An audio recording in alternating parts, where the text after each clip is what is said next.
Et c'est reparti pour une autre édition du Mérite panafricain des Premières Dames. Mesdames, Messieurs, bienvenue dans ce rendez-vous du savoir avec des experts de haut volt dans le cadre justement de ce débat ce soir. Et deux sujets à l'ordre du jour: propagande de guerre, Amnesty International et Human Rights Watch exclus du registre officiel des organisations non gouvernementales étrangères en Russie. Et bien sûr, la Russie donc a décidé de signer la fin de la récréation.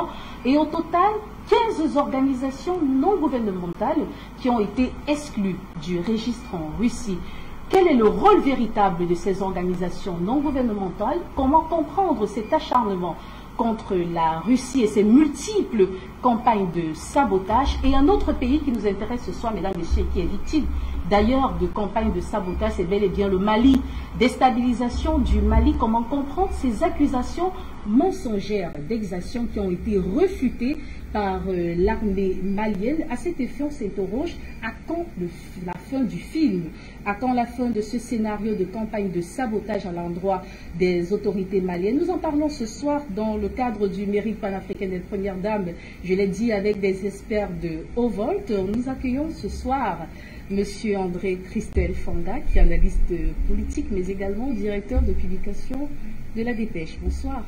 Bonsoir Céleste Capen, merci de m'avoir invité ce soir pour ce débat du mérite des premières dames de notre continent, de l'Afrique, de cette Afrique qui a pour total 30 millions de kilomètres carrés, qui englobe l'Europe tout entière, qui englobe la Chine, qui englobe les États-Unis.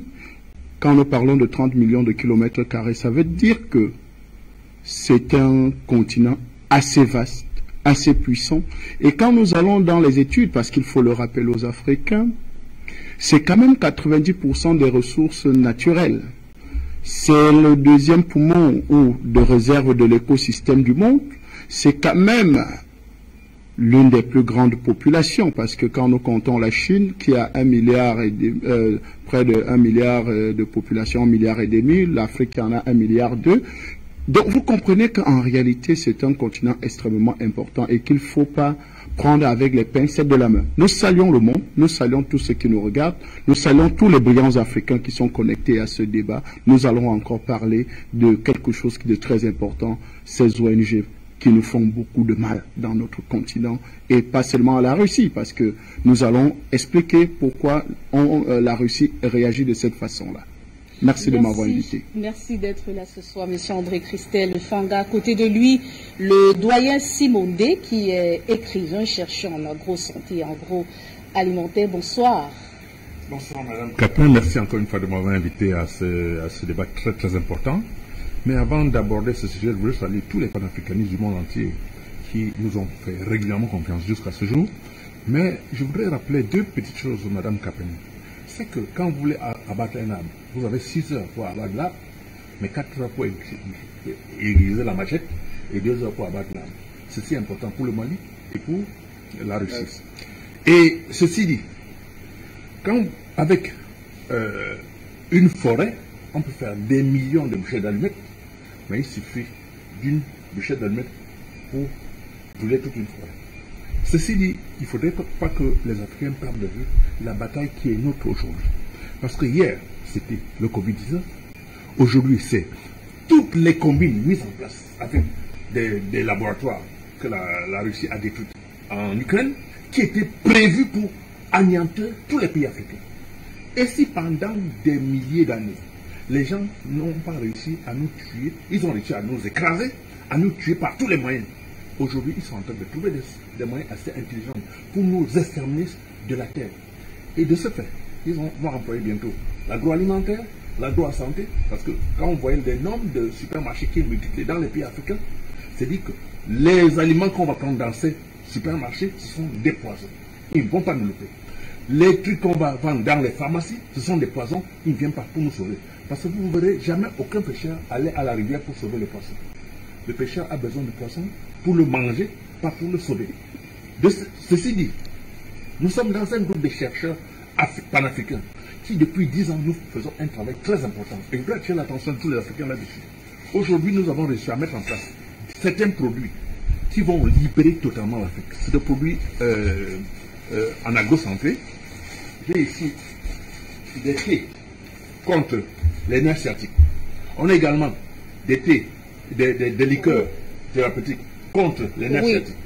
On a également des liqueurs pour la prostate et des thés contre la prostate. Oui, oui, merci beaucoup, doyen Simodé. Je vais vous dire pourquoi. On reviendra là-dessus. Merci infiniment.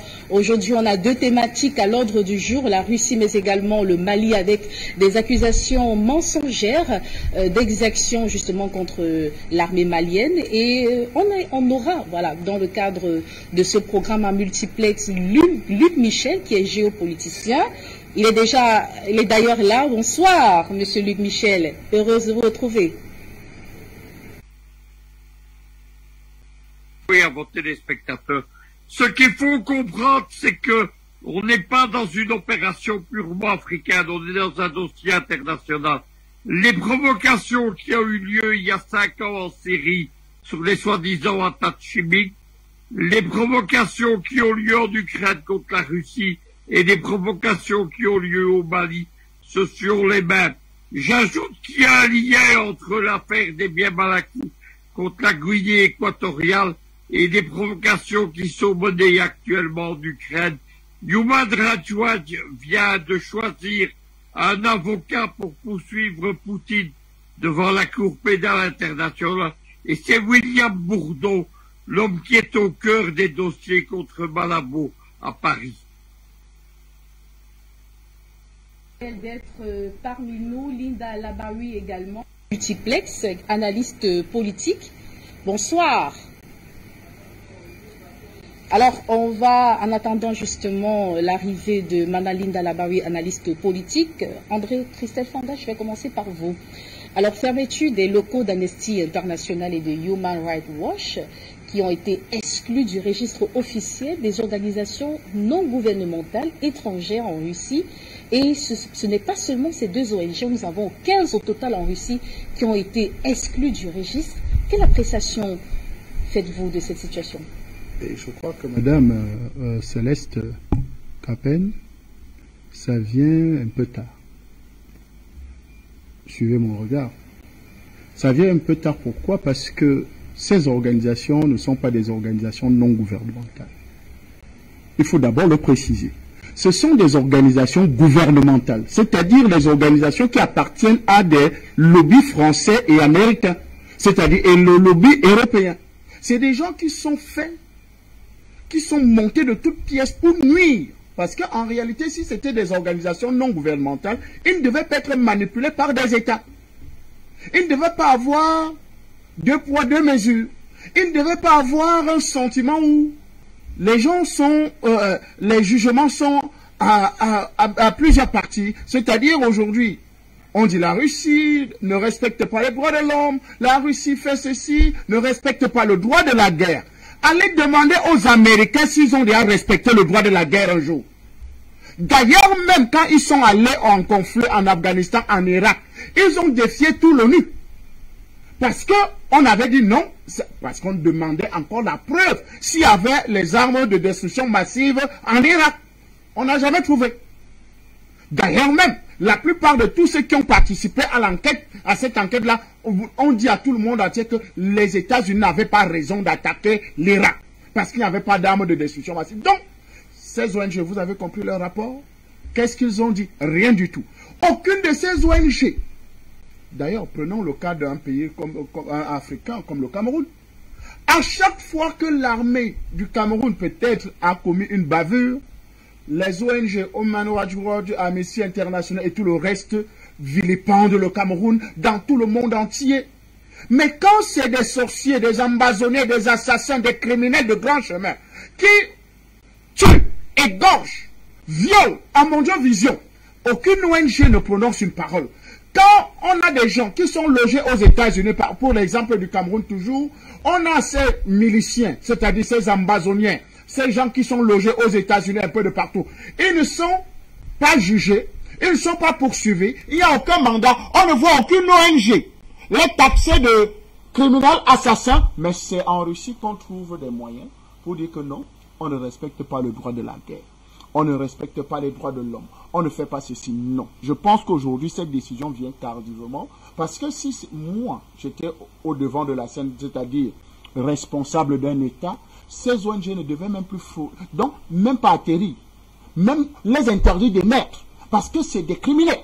On ne peut pas avoir ce jugement à double valeur où ceux-ci sont taxés de dictateurs, ceux-ci sont taxés de gens, des criminels, et les autres ne sont pas taxés de dictateurs, alors que, vous savez pourquoi? Je crois que Luc Michel aura le temps, parce que c'est lui qui connaît mieux même souvent ce dossier, c'est-à-dire les ONG financées par George Soros. Il va nous l'expliquer tout à l'heure. Mais nous savons que ces ONG sont des organes de propagande de l'Occident, de la logique occidentale, et tous ceux qui ne sont pas en accord avec l'Occident actuel, alors là, vous êtes taxés de tous les noms. Donc, c'est une réaction pour moi un peu tardive pour la Russie et pour les autres pays. Je pense que les autres pays vont suivre l'exemple, parce que je le rappelle et je le répète encore, ce ne sont pas des organisations non gouvernementales. Ce sont des organisations appartenant à des gouvernements. C'est-à-dire France, Angleterre, Allemagne et tout le reste, États-Unis. Donc ce sont ces organisations. En fait, c'est des bras séculiers. C'est des bras armés de ces États-là pour nuire à certains États hostiles à leur politique hégémoniste. Doyen Simo, M. André Christelle Fanga souligne le fait qu'il ne s'agisse pas d'organisations non gouvernementales, mais d'organisations dirigées ou bien instrumentalisées par des gouvernements. Partagez-vous cet avis? Mais tout à fait, Madame Capen. Vous imaginez, quand je ne parle que des cas de l'Afrique, parce que je ne voudrais pas m'étendre dans les histoires des Occidentaux, parce que c'est entre eux ils s'entendent. Et quand je parle de pays africains, il me souvient que on a vu tuer Kadhafi en Mondovigie. On a vu enlever un chef d'État en fonction en Côte d'Ivoire. On a vu au Congo le massacre des milliers de nègres. Ça n'a rien dit à personne. L'ONG n'a jamais existé. On a vu l'esclavage, on a vu la colonisation et on vit l'esclavage jusqu'aujourd'hui dans certains pays africains avec le système CFA. C'est où sont ces ONG? Ils sont aveugles de sourds, mais ils ne voient rien du tout. Il n'y a pas de problème. Parce que pour eux, les Noirs sont des objets maniables à souhait, c'est-à-dire on peut les jeter comme on veut. Maintenant, on nous parle de la violation des droits de l'homme. Quel droit de l'homme? Ça existe? À la CPI, quand on voit ce qui se passe, on a instrumentalisé une affaire qu'ils ont mis en place pour pouvoir avoir la même mise sur tous les gens qui ne regardent pas dans la même direction. Il y a une affaire qu'on appelle l'ONU. Je ne sais pas à quoi ça sert. Pour moi, quand on parle des ONG, ça ne devrait exister dans aucun pays autonome. J'ai dit exister depuis la nuit des temps. Que ce soit l'ONU, que ce soit l'UNESCO, que ce soit le FMI, toutes ces histoires mises en place par les Occidentaux, on devrait mettre un terme à cette histoire dans tous les pays africains, même dans des pays comme la Russie. Parce qu'on ne peut pas comprendre qu'un individu qui s'appelle Soros, qui, on sait comment il est arrivé à cette fortune, en vendant, ses ancêtres ont vendu les esclaves dans tous les pays du monde entier. Aujourd'hui, il se targue d'être le financier pour le respect des droits de l'homme. À quelle heure et où? Aux États-Unis, on tue combien de droits chaque jour? Il n'y a pas de droit de l'homme. C'est le droit des esclaves. Non, il faut arrêter ce cinéma. Je pense que les Africains doivent se lever comme un seul homme pour dire on a assez vu. La Russie est en train de nous montrer un exemple. Si on ne peut pas soutenir ce pays qui est en train d'aider les pays africains comme on l'a vu en Centrafrique, on est en train de le voir au Mali, d'autres pays vont suivre, mais il est temps que les Africains disent on en a marre de ces histoires. Parce que pour moi, ces conneries que l'ONU a mis en place, pour moi, ça n'a pas de sens.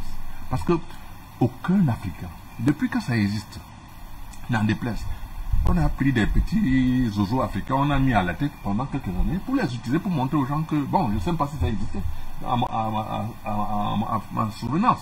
Mais sinon, à quoi ça a servi? Ça a libéré l'Afrique? Ça a libéré quelle partie?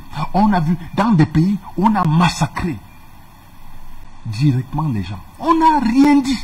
Mais aujourd'hui, on parle des droits de l'homme. Ça veut dire que la Russie est en train de défendre, de faire en sorte que le nouveau ordre mondial soit mis en place. Ce sont eux qui sont en train de faire le désordre. Tout ce qui se passe partout. Personne n'a jamais rien dit. Comme c'est la Russie et qui veut imposer un nouveau ordre mondial, on trouve qu'ils font. Non, je suis encore entièrement d'accord avec la Russie. Même si ils vont en Ukraine tuer des mercenaires qui sont venus mettre l'armée de l'OTAN devant sa porte, je suis entièrement d'accord avec eux. Je suis désolé. Leur histoire de droits de l'homme, ça c'est les droits des conneries, ils foutent le camp avec ça. Alors, Luc Michel, géopoliticien, votre avis également concernant la fermeture des locaux d'Amnesty International et de Human Rights Watch du territoire russe. Quelle appréciation faites-vous? Était-ce prévisible cette fermeture? Bah écoutez, on est arrivé dans la guerre et à partir du moment où Amnesty International et Human Rights Watch ouvrent une procédure en France dont le but c'est de traduire Vladimir Poutine devant la Cour pénale internationale qui n'est pas compétente. L'avocat qui est chargé de le faire, c'est William Bourdon, le bras droit de Georges Soros en France. C'est tout à fait normal que la Russie prenne des mesures radicales d'interdiction. Ajoutons qu'il y a 2 États africains qui ont anticipé sur les décisions de la Russie. Tout d'abord, c'est la Guinée équatoriale, puisque William Bourdon, l'avocat de Human Rights Watch, il fait l'objet d'un mandat pénal international par le parquet de Malabo. Et il y a un 2e État, c'est le Sénégal, puisque les ONG évidemment de Georges Soros, elles sont interdites de financement au Sénégal. Voilà ce qu'il faut constater. Ces ONG, elles ont été organisées dans la dernière guerre froide de la guerre froide dans les années 80. Il y a un certain nombre d'organismes d'État du gouvernement américain, c'est ce qu'on appelle les vitrines légales de la CIA. Ils ont organisé une série d'ONG chargées d'agir. Ces ONG, évidemment, elles ont été confiées à des milliardaires, 4 milliardaires, Georges Soros, Bill Gates, Mo Ibrahim et Georges Clooney. Et actuellement, elles pèsent une fortune considérable puisque à l'occasion de la pandémie du Covid, ces milliardaires, ils ont multiplié de 4 à 20 fois leur fortune. Elle pèse aujourd'hui 1000 milliards de dollars. Georges Clooney, Georges Clooney, Soros, Bill Gates et Mo Ibrahim, ils pèsent une fortune évaluée à 1000 milliards de dollars. Vous imaginez quelles ont cette fortune. Évidemment, il faut neutraliser ces criminels internationaux et la Russie a raison d'interdire leur activité et de fermer leurs bureaux en Russie, comme le Sénégal a interdit Soros de financer les ONG au Sénégal et comme la Guinée équatoriale a émis des mandats d'amener international contre ceux-ci, évidemment. Voilà ce qu'il faut comprendre. Il faut prendre des mesures radicales contre tous ces gens-là. Ce sont des criminels qui sont chargés de déstabiliser les adversaires de l'Occident, la Russie, la Guinée équatoriale, le Sénégal, etc. Ces gens dans toute l'Afrique, ils financent ce qu'on appelle les nouveaux médias africains, et en particulier Le Monde et Le Monde Afrique en France. Pour ce premier jet d'intervention, on va revenir avec vous, Monsieur André Christophe Fanga. On se pose bien la question, quel est le véritable impact même de cette exclusion? Y a-t-il un effet de cette exclusion de ces organisations? Est-ce que Amnesty International et Human Rights Watch vont arrêter de publier des rapports infondés contre la Fédération de Russie? Mais je crois qu'ils ne vont pas arrêter, ils vont faire leur boulot. C'est les bras armés. On est en guerre. Vous savez, c'est ce que les gens n'arrivent pas à comprendre. On est en guerre et tous les éléments sont mis à contribution pour gagner une guerre. Ce qu'on appelle aujourd'hui organisation non gouvernementale est justement là, est en partie en guerre. Fait la guerre de soi-disant du respect des droits de l'homme, fait la guerre du respect des droits de la guerre, comme si en guerre il y a un respect. Si les gens fabriquent déjà des armes, c'est pour les utiliser.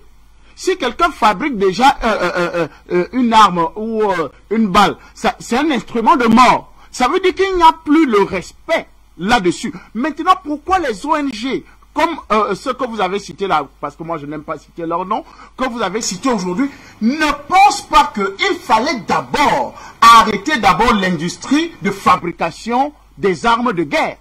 C'est d'abord là que ça devait commencer. Les rapports devaient commencer par là. Les rapports devaient commencer parce que vous ne pouvez pas parler du respect du droit de la guerre et vous ne sanctionnez pas, vous ne faites pas des rapports sur les fabricants d'armes et des armes sophistiquées. Parce que les industries des armes sont un peu de partout. Vous connaissez le fabricant d'armes français Dassault. Ils sont nombreux ces fabricants d'armes là dans le monde entier. Maintenant, quand nous regardons l'impact quand vous posez la question, est-ce que il y a un impact? Non, il n'y a aucun impact. Vous savez pourquoi? Parce qu'ils ne vont pas arrêter premièrement de faire leur sale boulot, parce qu'ils sont là pour un sale boulot, et deuxièmement pour nous, ça ne sert plus à rien de commenter des choses de Amnesty International ou bien de Human Rights Watch. Ça ne sert à rien parce que ils sont dans leur logique, ils sont dans leur pensée, ils sont dans leur guerre. Et la guerre, on met tous les éléments en place pour faire une guerre. Les aspects économiques, l'aspect social, l'aspect médiatique, comme nous avons aujourd'hui. Vous savez qu'il y a une guerre médiatique actuellement dans le monde. Et aussi, les ONG aussi sont mises à contribution. C'est pour ça que Luc Michel, par exemple, parlait de ces ONG qui pèsent 1000 milliards. C'est énorme. Comment ils font pour avoir tout cet argent? Et quand vous regardez les financiers qui sont derrière de ces ONG, soi-disant ces grands philanthropes, c'est-à-dire Bill Gates, George Soros, Mo Ibrahim, George Clooney, vous comprenez que c'est la lignée des plus grands criminels de cette histoire du XXIe siècle. Parce que quand vous regardez ces gens, ces ONG, en réalité c'est pour perpétuer la logique capitaliste, pour préserver les intérêts de l'Occident capitaliste, tueur, assassin. C'est pour protéger ces gens qui ont fait fortune que dans le bain de sang. Donc si on parle de l'impact, si on veut parler de l'impact de ces sanctions, ça n'aura aucun impact. C'est normal. La Russie peut décider de ne plus accepter qu'ils ouvrent leurs bureaux dans leur territoire, c'est normal. Mais est-ce que ça va empêcher qu'Amnesty International, est-ce que ça va arrêter les procédures d'Amnesty International à ces pays? Ils ont porté plainte. Ils vont porter plainte. Ils ont déjà recruté un avocat. D'ailleurs, leur avocat, il est là. On le connaît, tout le monde le connaît. Donc, aujourd'hui, ça ne va pas arrêter ça. Mais ce que nous devons tirer comme leçon, c'est que ces ONG-là ne sont pas au service de l'humain, ne sont pas au service de l'humanité, ne sont pas au service du monde, de tout le monde. C'est-à-dire défendre les droits sociaux, les vrais droits. D'ailleurs, même, les organisations qui ont été mises en place, et je crois que c'est monsieur le doyen Simon qui en parlait tout à l'heure, de l'ONU, de l'UNICEF, de l'OMS et tout. Est-ce que ces organisations-là réellement travaillent pour le bien-être de l'humanité? Non. Si ils travaillaient réellement pour le bien-être de l'humanité, on n'aurait pas toutes ces catastrophes dans le monde, Madame Capet. On n'aurait pas tout ce désordre dans le monde parce qu'ils devaient servir de régulateurs. Vous avez vu aujourd'hui, ok, les casques bleus qui appartiennent à l'ONU, ils ont déjà apporté la paix quelque part? Non. Si ces gens n'ont jamais apporté la paix quelque part, ça veut dire que ces ONG, ces organisations non gouvernementales, comme vous le dites, parce que moi je ne crois pas à cette détermination-là, c'est-à-dire organisation non gouvernementale. Non, c'est des organisations qui appartiennent à des lobbies, qui appartiennent à des États, qui sont dirigés par la plupart par des capitalistes, et nous les avons cités. Quand vous parlez de George Soros, vous savez qui est George Soros. Quand on parle de Mo Ibrahim, vous savez qui est Mo Ibrahim. Quand on parle de George Clooney, vous savez qui est George Clooney. Et quand on parle du célébrissime, vous savez, Bill Gates, on sait de quoi on parle. Voilà les plus grands criminels de ce monde. Et les plus grands criminels de ce monde ne peuvent pas être au-devant des organisations non gouvernementales, c'est-à-dire, ils sont des gens... Parce que quand on veut dire organisation non gouvernementale, ça veut dire qu'ils ne sont pas dirigés par les États. Ça veut dire que c'est des associations, c'est des gens qui ont décidé de se mettre ensemble pour défendre une cause plus humaine, plus juste, Parce que vous savez que le gouvernement a ses intérêts, la loi du gouvernement, la loi de l'État. L'État est au-dessus parfois des lois même de la République, parce que l'État peut organiser ses propres... Mais c'est pour ça qu'ils se sont donné le nom organisation non gouvernementale qui n'est pas conditionnée par un intérêt. Alors qu'en réalité, c'est les États qui sont derrière, des États criminels, même des États nazis, il faut le préciser. Parce que, c'est Doyen Simo qui a parlé tout à l'heure, du franc CFA. Qu'est-ce que Human Rights Watch dit du franc CFA? Qu'est-ce que Amnesty International dit du franc CFA? De ces situations que nous vivons partout, que ce soit chez nous en Afrique et partout dans les autres pays, qu'ils ne sont pas alignés au capitalisme ou bien à la logique occidentale. Qu'est-ce que ces organisations disent? Rien du tout. Mais on va aller dans le même sens. On se pose bien la question, mais d'où proviennent les informations contenues dans ces différents rapports de ces organisations non gouvernementales? D'où proviennent ces informations? Des informations ou bien des données contredites par la Fédération de Russie? Ben, écoutez, je vais, pour répondre à votre question, je vous prends, si vous étiez au courant de cette information, là, en Ngarbou, vous vous rappelez de l'affaire de Ngarbou, au Cameroun. Oui. On dit que c'est les caméras, les drones, je crois que c'était les satellites qui avaient fait les images de l'armée qui détruisait, qui tuait les gens dans un village. Des données satellitaires. Ils ont bien précisé dans leur rapport, c'était les données satellitaires. Ok. Si les données satellitaires peuvent voir, n'est-ce pas, les massacres de l'armée, c'est-à-dire les violations des droits que l'armée exerce sur les populations, pourquoi ils ne voient pas ce que, par exemple, les ambazoniens, les gars du nord-ouest et du sud-ouest qui ont pris les armes contre la République, n'est-ce pas, ils ne voient pas leurs exactions. Ils ne voient que ceux de l'armée et c'est là où ils pondent des rapports. Donc, vous comprenez qu'en réalité, il y a des gens qui sont au service de ces ONG qui leur donnent des informations à leur guise. C'est-à-dire, si les données satellitaires, ces satellites appartiennent à quel État? Je ne crois pas que le Cameroun a un satellite. André Christel, ces ONG précisent bien que ces rapports qui sont publiés découlent d'informations reçues, des témoignages, des sondages, des descentes sur le terrain, mais au regard des arguments, des preuves pertinentes placées sur la table des débats par la Fédération de Russie, on se rend compte véritablement qu'il s'agit d'informations erronées. D'où proviennent véritablement, Monsieur Doyen Simo, d'où proviennent ces informations, ces différents contenus de rapports d'Amnesty International et Human Rights Watch? Vous oubliez une chose.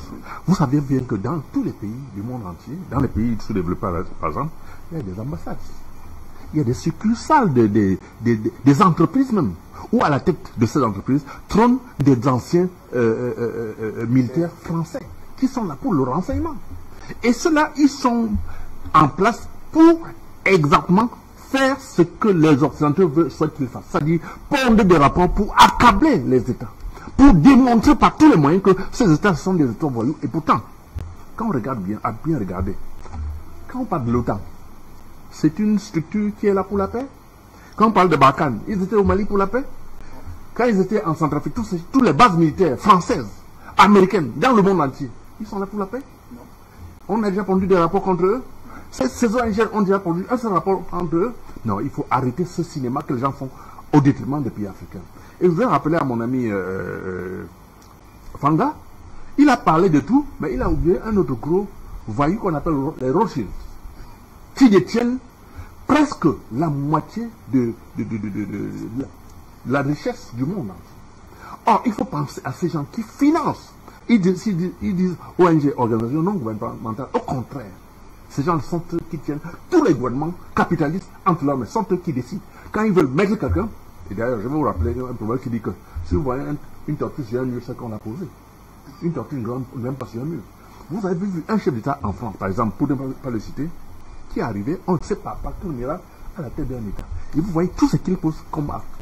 Il n'est pas seul. Dans la plupart des pays occidentaux, vous verrez des chefs d'État qui sont mis en place par ces organisations qui sont là pour défendre leurs intérêts, pas l'intérêt du peuple.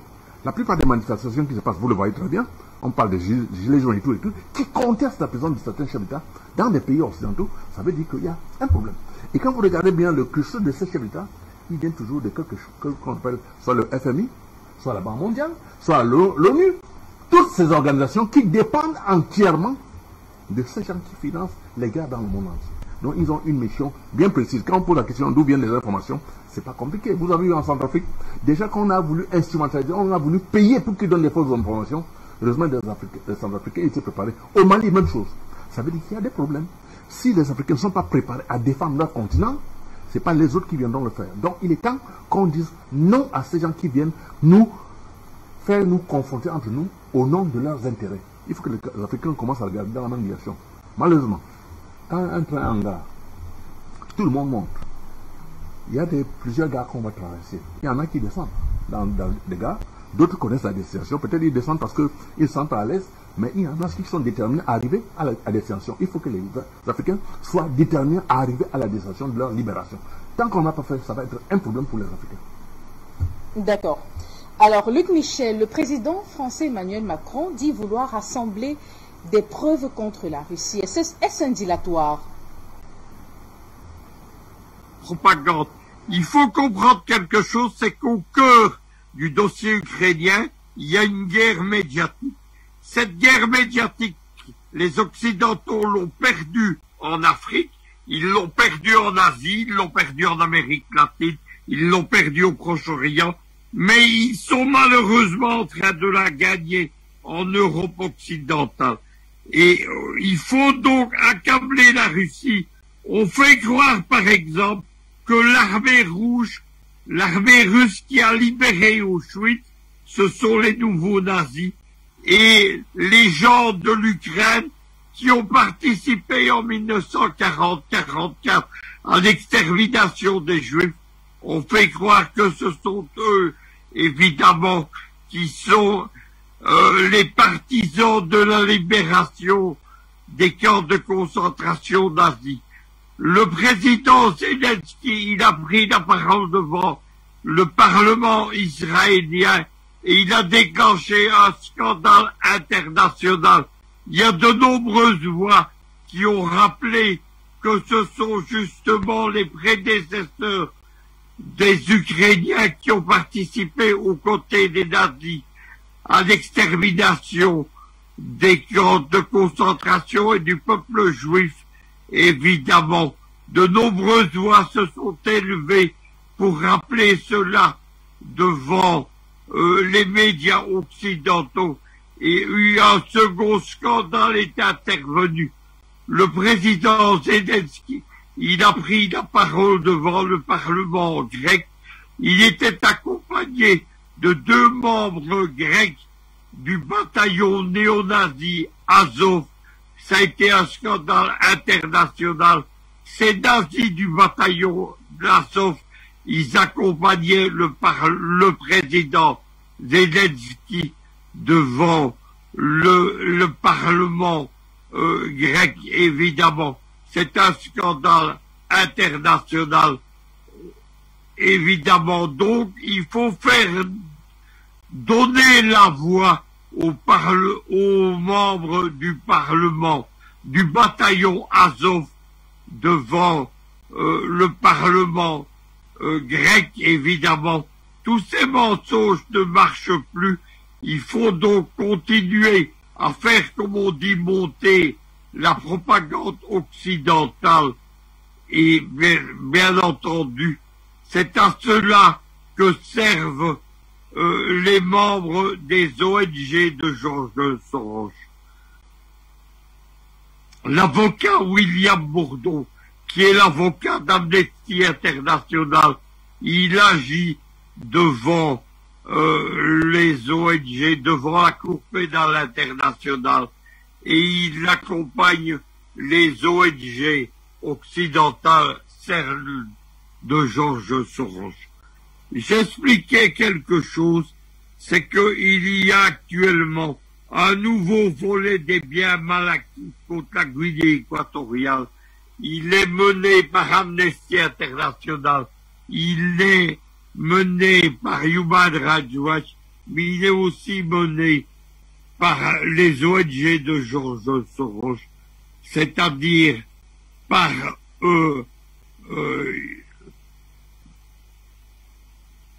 les ONG de George Soros qui mène la guerre contre la Guinée équatoriale, c'est bien entendu Human Rights Watch, c'est Amnesty International, c'est bien entendu les ONG spécialisées dans l'attaque dans les dossiers de George Soros contre la Guinée équatoriale, c'est Sherpa.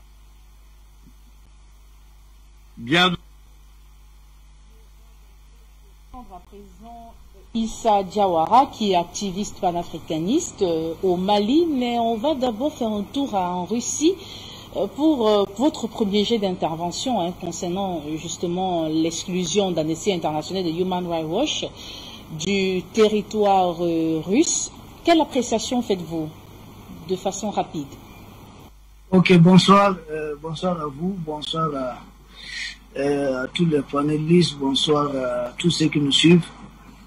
Effectivement, la lecture que moi je fais de cette situation, vous savez, il y a d'abord quelques questions que je dois me poser pour vraiment essayer de justifier un peu ma position. Vous savez, la question qu'il faut se poser, c'est de dire à qui appartiennent ces ONG-là, Amnesty et autres là, qui parrainent ces ONG, ces institutions, ces organisations.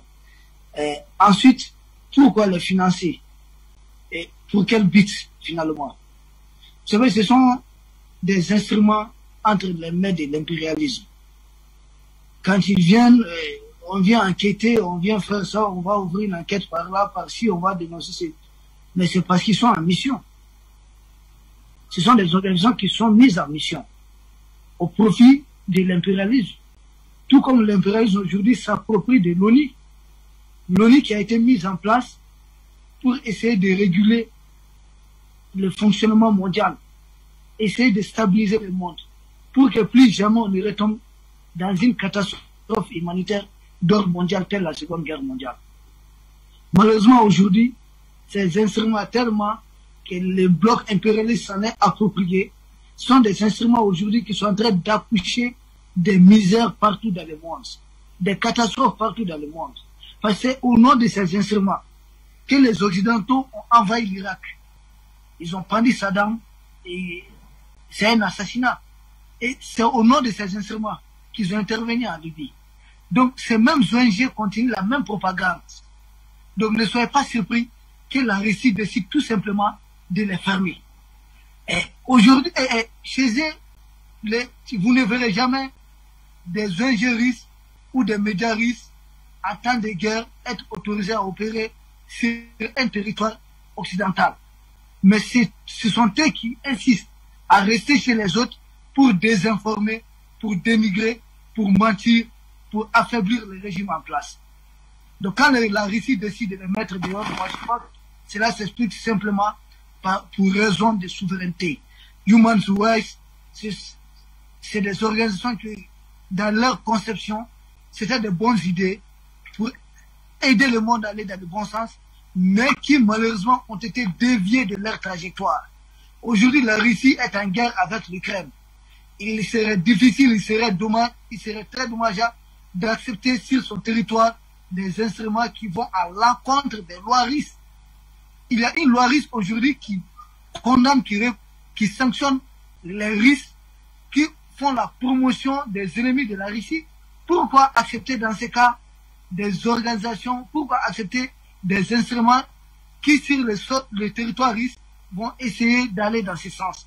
Cela n'a pas de sens. Aujourd'hui, je pense, ils sont en difficulté. Ces organisations, même au Mali, on ne doit pas les laisser ici. Nous allons les faire partie du Mali. Il y a même une marche au Mali qui est prévue pour faire partie de la MINUSMA. Partout dans le monde, les gens vont les faire partie. Et s'ils sont venus, parce que c'est que ces organisations font. C'est un peu ce qui avait été prévu dans l'aventure ambiguë de Cheikh Hamidou Kane. Ils vont venir foutre le désordre dans un pays, détruire les valeurs, les modes de vie, et après ces ONG viennent pour essayer de sensibiliser sur le méfait de la guerre, sur des trucs, sur la désinformation. Malheureusement, ça n'a pas de sens. Donc, on va dans la même lancée, Issa Diawara. On se demande bien, au regard des multiples sorties médiatiques d'États africains, qui dénonce, qui décrit ces organisations non gouvernementales censées défendre les droits humains, mais plutôt des ONG qui publient des rapports indexant des États africains. Faisons un retour. Vous faites bien de souligner le continent africain. Comment comprendre même le véritable rôle de ces organisations non gouvernementales en Afrique qui, chaque année, publient des rapports pour indexer, pour tirer à balles réelles sur les gouvernements africains? Vous savez, ces organisations, comme je viens de le souligner, dans leur conception, c'était des choses qui devaient aider le monde à être stable, à régulariser l'agencement même de l'humanité. Malheureusement, ce sont des organisations qui se sont retrouvées prises en otage par un bloc, qui les utilise aujourd'hui contre des peuples souverains, des peuples libres, qui les utilise aujourd'hui pour désinformer, pour justifier. En Afrique, quand vous parlez du cas de l'Afrique, aujourd'hui, ce qui se passe au Mali par exemple, ces organisations sont utilisées au Mali dans le cadre des préparatifs d'une action qui ne dit pas son nom. C'est ce qui s'est passé en Libye. Quand ces organisations ont donné des informations que Kadhafi est sur le point d'écraser Benghazi, tuer les Libyens, exterminer son propre peuple. C'est la même chose qui se passe ici. Ce sont ces mêmes organisations qui disent qu'au Mali, il y a exaction, qu'il y a ceci, qu'il y a cela. Mais ces mêmes organisations n'ont jamais demandé l'ouverture d'une enquête, n'ont jamais demandé à ce que les pays qui ont mené la catastrophe de Biafra puissent être sanctionnés. Ça n'a jamais été le cas. Ces mêmes organisations n'ont jamais demandé que les coupables de la guerre en Libye soient sanctionnés. Et ces mêmes organisations sont aujourd'hui en train de programmer le Mali pour un autre foyer de tension. Ils veulent faire du Mali la Libye du Sahel. Ils veulent faire du Mali la Syrie du Sahel. Ils veulent faire du Mali le Liban du Sahel. Ces organisations sont en mission et après ils auront tous les prétextes pour justifier leurs bêtises, justifier leur animosité. Ces organisations qui viennent avec tous les millions, les milliards de dollars et que nous, Africains, nous accueillons comme du Père Noël, que c'est le Père Noël qui est en train de venir nous donner du cadeau. Ils vont recruter ici, mais ils vont recruter pour quel but, pour quelle finalité? C'est comme un poisson qui est dans l'eau, qui pense que le pêcheur, en mettant l'appât à la maison, est en train de le sauver. C'est la plus grosse erreur du poisson. Et en voulant toucher à cet appât, le poisson se finira dans une marmite. Quand ces organisations arrivent, ces ONG, et qu'elles disent qu'elles vont recruter en Afrique, qu'elles sont là pour accompagner nos gouvernements, c'est l'appât que le pêcheur tend aux poissons. Nous recevons à l'instant Nestor Podassé, qui est coordonnateur national de Planète des jeunes panafricanistes au Burkina Faso. Je vous renvoie à la question qui a été adressée à Issa Diawara. Ces multiples rapports d'Amnesty International et de Human Rights Watch, de façon rapide, quel est le véritable rôle de ces ONG? D'où proviennent même ces informations contenues dans ces rapports? En Afrique, on a vu plusieurs États africains, plusieurs chefs d'État africains dénoncer les informations contenues dans ces rapports, les données erronées dans ces différents rapports, et finalement on se demande, mais à quoi jouent Amnesty International et Human Rights Watch en Afrique? Est-ce la défense des droits humains ou bien? Bonsoir. Bonsoir madame, bonsoir à tous mes co-panélistes, bonsoir à tous les téléspectateurs d'Afrique Média, bonsoir à toute l'Afrique, bonsoir au PDG, bonsoir à tous les techniciens d'Afrique Média. Alors donc, pour répondre à la question, c'est pour dire simplement que, comme notre regretté Thomas Sankara le disait, notre icône, et puis, déjà, que l'aide qui nous aide pas à dépasser l'aide n'est pas aide. Donc pour moi, c'est pour dire que ces organisations-là même, d'abord, il faut chercher à connaître, ils sont financés par qui? Quelle est leur source de financement? Parce qu'ils viennent, nous on les accueille comme des bons samaritains, mais en réalité, c'est des cadeaux empoisonnés qu'ils nous donnent. C'est pour cela, moi, ces organisations m'ont jamais inspiré confiance. Et actuellement, plusieurs témoignages et rapports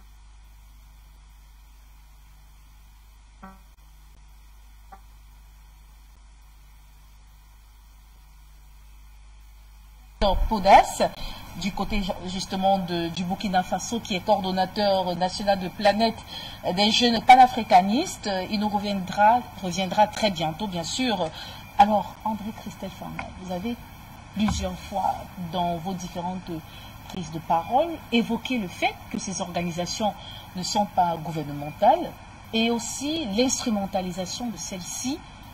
Mais en Afrique, s'agit-il toujours d'une instrumentalisation? Y a-t-il pas une part de vérité dans ces rapports en Afrique?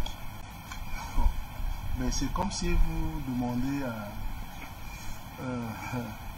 à quelqu'un qui vient avec ses instruments de guerre de dire que non, il ne vient pas faire la guerre, il vient pour la paix. Parce que ces ONG ne sont pas en Afrique parce qu'ils veulent le bien de l'Afrique. Non. Et mon frère tout à l'heure disait que non, au départ, c'était pour un monde meilleur. Non! L'Occident n'a jamais voulu un monde meilleur. Parce que si l'Occident voulait un monde meilleur, on ne serait pas à ce niveau aujourd'hui. On ne serait pas avec la guerre entre soit dire même pas la guerre, on ne serait pas en crise. Il n'y aura pas de crise entre l'Ukraine et la Russie. Vous savez que la crise actuelle en Russie, c'est simplement parce que la Russie refuse l'OTAN devant sa porte, et que en Ukraine, il y a des nazis et des néo-nazis qui sont installés, qui tuent. C'est la même chose que nous voyons en Afrique aujourd'hui. Ces ONG viennent avec des rapports. Bon, ok, soyons sérieux. C'est Amnesty International et Human Rights Watch qui ont fait le rapport sur la Libye, non? Sur Muammar Kadhafi, sur l'individu. Comment il était dictateur. Comment il voulait tuer son peuple. Comment il avait des projets génocidaires pour le peuple de Benghazi. Ça a permis à quoi? Ça a permis l'invasion de la Libye par l'OTAN. L'OTAN a envahi la Libye. Ok. Vous vous souvenez du discours de Nicolas Sarkozy? Il nous disait, nous allons installer la démocratie en Libye. Ça fait 12 ans aujourd'hui. Montrez-nous, ok. Monsieur Nicolas Sarkozy, il est vivant. Ancien président de la République française. Français, occidentaux, est-ce qu'il y a la démocratie en Libye? Les rapports de Human Rights Watch, Amnesty International et tous les autres, on dit quoi? On taxait de Muammar Kadhafi de dictateur, de grand génocidaire qui préparait un génocide, n'est-ce pas? C'est les ONG qui ont préparé le terrain. Donc ces ONG ne sont que des préparateurs de la guerre et non des conditions de vie paisibles. Non, ces ONG ne viennent que pour empirer la situation. Si elle n'empire pas la situation qui est déjà là, elle vient davantage ouvrir le chemin. Donc, quand nous parlons de ces ONG chez nous, dans notre continent, les portes doivent être complètement fermées à ces ONG. Si en Guinée équatoriale on l'a fait, on peut le faire un peu de partout. Vous savez que ces ONG ils ont parlé des biens mal acquis en Guinée équatoriale. La France a saisi les biens de la Guinée équatoriale, et certains biens de la Guinée équatoriale. Et on a payé ces ONG aussi, hein, dans la partie de l'argent donc on a confisqué à la Guinée équatoriale, on a payé ces ONG avec. Vous comprenez quelque chose à ça? Vous prenez les biens mal acquis. Vous dites que c'est des biens mal acquis, n'est-ce pas? C'est-à-dire les biens qui appartenaient à un peuple. Vous les confisquez. C'est-à-dire, vous êtes le receleur. Parce que entre voleurs et receleurs, vous êtes tous coupables. N'est-ce pas? Alors, comment est-ce possible que des ONG qui ont fait des rapports sur la Guinée équatoriale, que l'office, ou bien le vice-président de la République de Guinée équatoriale avait des biens mal acquis en France, et que vous confisquez ces biens, vous les vendez et vous partagez cet argent. D'ailleurs, cet argent est entré dans les caisses françaises. Ça veut dire que vous êtes complice de vol. C'est la même chose que ces ONG perpétuent au quotidien. Donc, quand nous parlons de ces ONG, c'est avec beaucoup d'amertume, avec beaucoup de colère. On doit fermer les portes à ces ONG. Et je pense que aujourd'hui, l'heure n'est plus à la blague. Et je suis très d'accord avec mon frère de Burkina Faso en disant, ce ne sont pas des gens. Si une aide ne dépasse pas l'étape de l'aide, comme le disait Thomas Sankara, alors elle ne mérite pas être appelée une aide. À côté de ces ONG, nous avons ces médias instrumentalisés, encore appelés médias mensonges. que dire de la publication de ces... Quand vous parcourez différents sites d'information, vous voyez de multiples articles qui tirent à balles réelles, on va le dire ainsi, sur la Russie. Mais on se pose bien la question, quand on essaie de parcourir ces différents articles, il n'y a pas de fondement, il n'y a pas de preuves, il n'y a pas d'éléments assez pertinents pour justifier tous ces chefs d'accusation contre la Russie. Mais finalement, ONG, médias mensonges, comment comprendre cette instrumentalisation qui se cache même derrière toute cette mascarade? Madame Capel, il faut retenir une chose. Diriger cette voie, les gens ont passé tout le temps à planifier leur domination du monde. Exactement. La preuve, quand vous venez, je prends un cas simple, comme Douala.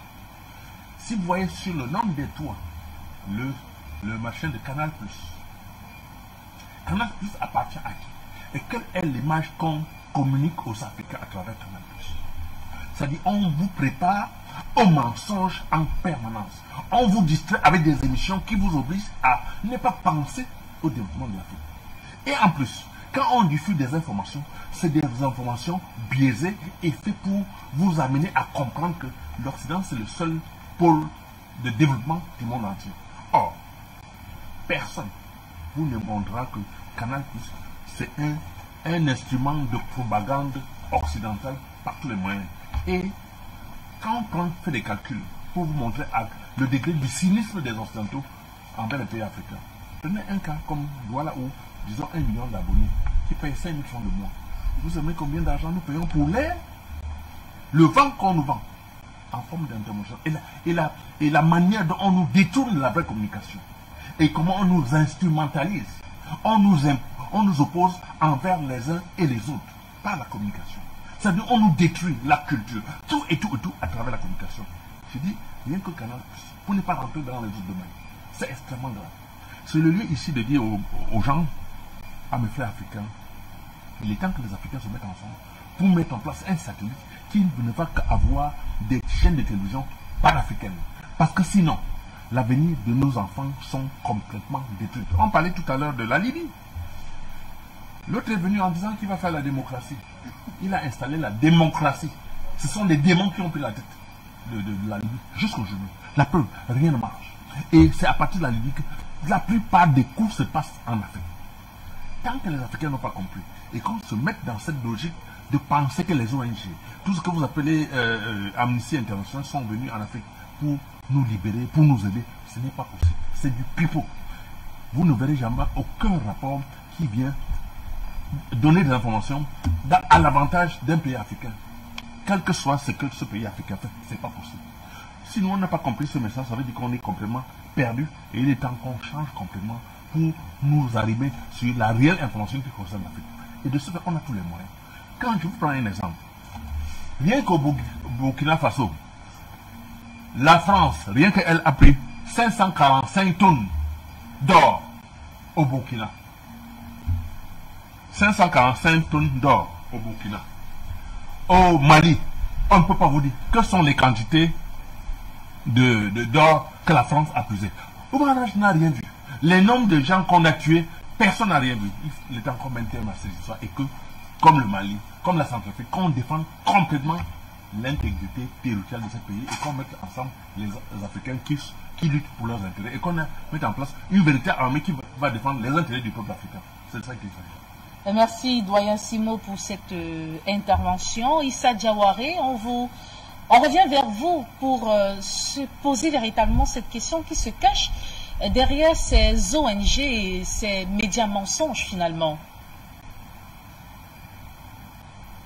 Derrière ces ONG et ces médias mensonges, comme j'ai brossé dans l'introduction, c'est effectivement, vous avez le bloc occidental. Vous avez la France qui elle-même est mise en mission par les États-Unis.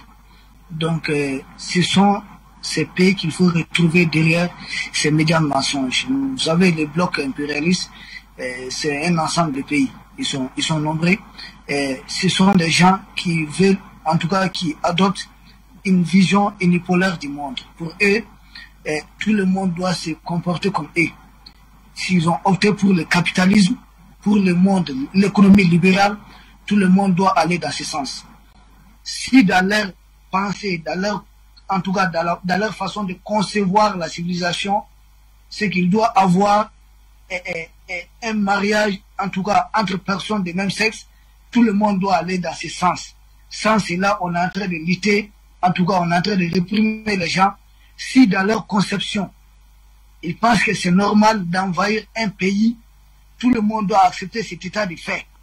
C'est pourquoi à chaque fois qu'ils ont décidé d'attaquer un pays qui se trouve un peu faible, un peu isolé, ils viennent tous faire bloc. Vous allez voir l'intervention américaine en Afghanistan, il y a eu en tout plus de 130 000 soldats de l'OTAN qui ont été mobilisés. Juste pour une guerre américaine, vous allez retrouver des Français au combat, des Canadiens au combat, les Anglais au combat. Ils font bloc pour agresser un pays de la taille de l'Afghanistan. Et en Syrie, quand il était question de finir avec le régime de Bachar et qu'ils ont prétexté une attaque à l'arme chimique, vous voyez encore là, ils ont fait un bloc, même si la France en tout cas a été abandonnée en plein vol par les Américains, puisque les Français sont venus avec un équipement militaire vétus, dépassé. Ils ont voulu frapper des bases militaires syriennes, ça n'a jamais marché. Et les Américains ont fait marche arrière pour dire que la France n'est qu'à la solde des États-Unis. Vous allez voir ces gens qui sont derrière ces ONG, au lieu d'entretenir, de contenir la misère de leur population. Parce que c'est ici qu'ils viennent faire croire en Afrique que tout va bien chez eux. Comme si chez eux, là, c'était l'Eldorado. C'était le paradis. Or, dans les rues de Paris, vous allez voir des mendiants. Chez eux, les populations sont confrontées à des problèmes de logement. Ils n'ont pas fini avec cette histoire de gilets jaunes chez eux. Chez eux aussi, les gens consomment de la misère. Mais c'est l'image négative, le côté négatif de l'Afrique qu'ils ont eux-mêmes créé. Puisque s'ils ne transportent pas leur guerre ici, si ces ONG ne viennent pas financer des guerres, si ces ONG ne viennent pas trafiquer des armes en Afrique, parce que comme les armes arrivent ici, nous n'avons pas d'usine de fabrication de bombes, des chars de combat. Ce sont ces ONG qui, dans leur colis, amènent ces armes, amènent non seulement le prétexte de guerre, mais les armes, et ensuite essaient de venir réparer après. C'est ce qu'on appelle les pompiers pyromanes. C'est pourquoi je dis, la grande orale l'avait dit, ces gens-là viennent réparer là où ils ont cassé. Ils font semblant de réparer. Là où ils tuent 10 hommes, ils viennent essayer d'aider 2 personnes, 2 hommes, pour masquer la chose.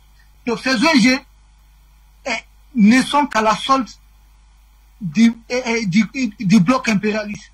Ces ONG ne sont qu'à la solde de la politique criminelle, cruelle, que la France est en train de mener aujourd'hui en Afrique. Tout le monde connaît les réseaux focaux en Afrique. Tout le monde sait ce que la France a fait, par exemple, au Comores. Nous avons, Thomas Sankara a été jugé l'autre jour. C'est vrai, les coupables burkinabés et autres ont été arrêtés. Mais qui sont derrière ces coupables? Il faut aller bien au-delà. Il faut demander, il faut convoquer la France devant des tribunaux internationaux. Elle ne doit pas rester tranquille. Elle ne doit pas provoquer, manipuler des Africains pour tuer des Africains et s'asseoir après comme si de rien n'était. Il faut l'atteindre. Il faut que la justice africaine soit en mesure de les atteindre.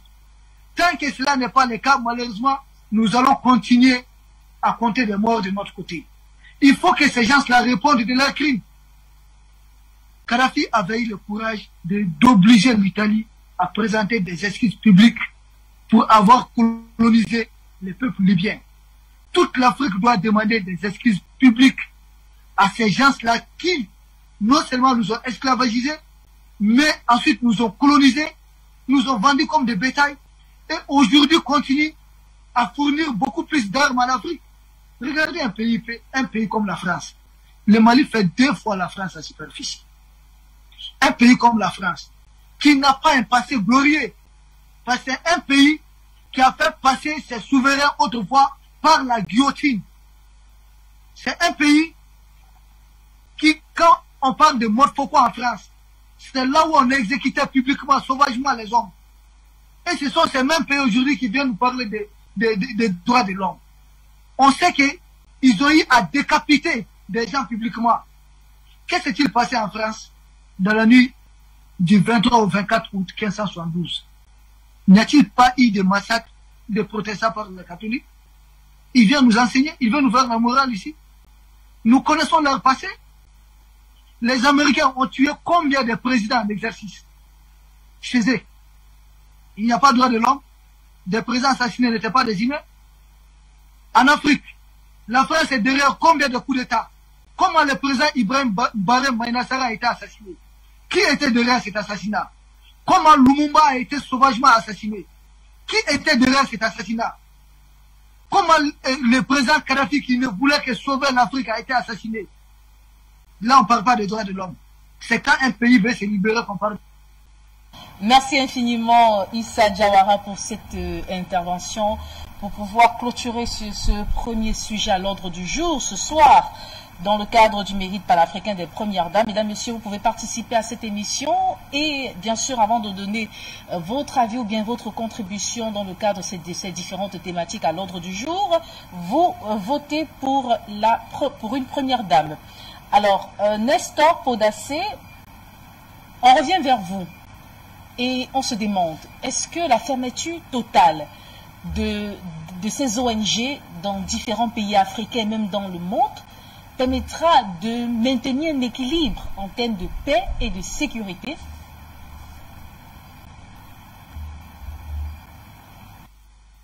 Bon, Monsieur Nestor Podacé.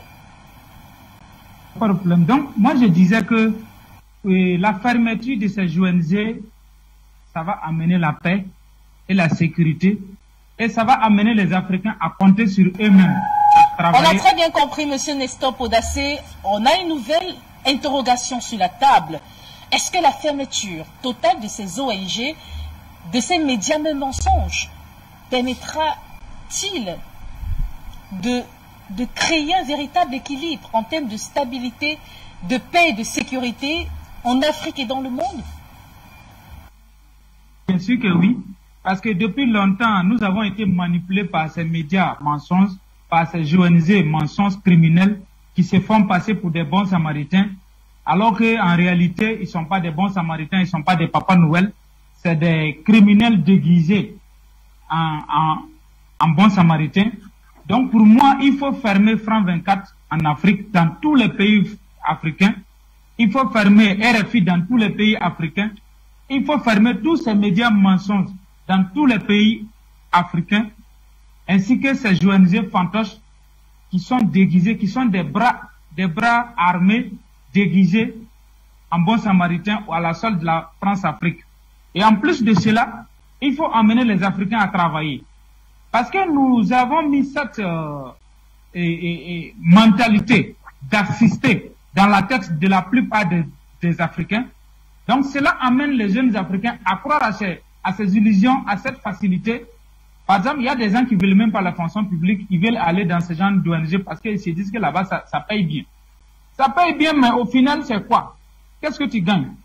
Et ces ONG-là, si on vous explique dans le fond ce qu'ils sont et qui les financent, tu n'auras même pas envie de prononcer les noms dans ta bouche.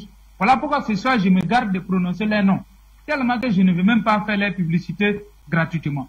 Mais les Africains lucides savent de quoi je parle. Pour moi, il faut les fermer et amener les Africains à travailler. Tous les États africains doivent rentrer dans une phase de révolution.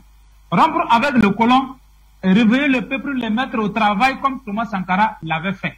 Renvoyer ces bandits à col blanc là, et puis nous-mêmes, on va s'occuper de nous-mêmes. C'est vrai, les gens vont dire que non, nous sommes dans un monde globaliste, il faut ouvrir au monde, oui. Mais pour que la Chine se développe, Mao Zedong a fermé la Chine pendant un bon moment. Et ça a permis aux Chinois de se concentrer sur eux-mêmes pour pouvoir se développer. Quand les Occidentaux se sont amusés en disant qu'ils ont mis embargo sur la Corée du Nord, mais c'est dans ça que la Corée du Nord s'est appuyée pour se développer, pour avoir les armes nucléaires aujourd'hui. On a mis embargo sur l'Iran. Est-ce que cela a fait disparaître l'Iran? Non. L'Iran, au contraire, s'est appuyé sur ses forces et allé vers des partenaires sérieux. Aujourd'hui, l'Iran est parti très loin. Je prends un troisième exemple, le Cuba. L'Amérique a tout fait pour déstabiliser Cuba, mais ils n'ont pas pu. Les Cubains ont résisté pendant des années, sans dire que non, sans l'Amérique, on ne sera rien, on sera ceci. Non. Il est temps que les Africains nous arrêtons de pleurnicher et puis désobéir à ces Occidentaux-là. Mais malheureusement, le grand problème de l'Afrique, on a un faible. L'Africain voit l'argent comme Dieu. Donc quand tu dis aujourd'hui, par exemple, nous on sait tout de suite, dans le mois de décembre, janvier, là, à l'ambassade de la France ici, ou bien c'est début février, je me rappelle très bien, on distribuait, il y a des ONG, il y avait un fonds disponible là-bas pour des associations. Combien d'associations au Burkina Faso sont allées prendre cet argent-là? C'est plein. Combien de projets aujourd'hui au Burkina Faso dont on dit l'AFD, Agence de développement française, Agence française de développement finance, ils sont pleins. Et quand tu veux parler de ces gens-là, la France doit partir, ils vont te dire, si la France quitte ici, nous on fait comment? Alors que non, c'est simple. Quand la France n'était pas là, est-ce qu'on ne vivait pas? Quand ces journalistes n'étaient pas là, est-ce qu'on ne vivait pas? Quand ces médias mensonges n'étaient pas là, est-ce qu'on ne vivait pas? Pour moi, il est temps qu'on compte sur nous-mêmes, comme le père Simon aime le dire tout le temps, made in Africa. Produire africain, transformer africain, consommer africain. Moi, je pense que c'est la seule façon de vivre digne, vivre africain et être respecté. Tant que nous n'allons pas parvenir à être satisfaits par nous-mêmes, faire les choses nous-mêmes, transformer nous-mêmes, consommer nous-mêmes, et puis rester là, dépendre de ce qui vient de l'extérieur. Penser que les ONG qui viennent d'ailleurs sont là pour nous aider, alors que non, c'est des réseaux que les gens là, les bandits là, prennent, maintenant ils utilisent pour maquiller, pour se déguiser en lance de lumière, alors que derrière, c'est Lucifer lui-même en personne. Donc pour moi, il est temps qu'on se réveille, qu'on ouvre l'œil sur tout le bon, et puis maintenant se prendre en charge. Parce qu'il est temps que l'Afrique arrête de se faire biberonner par l'extérieur. Créer notre monnaie, consommer notre monnaie, et c'est la seule façon de se faire respecter. Merci beaucoup.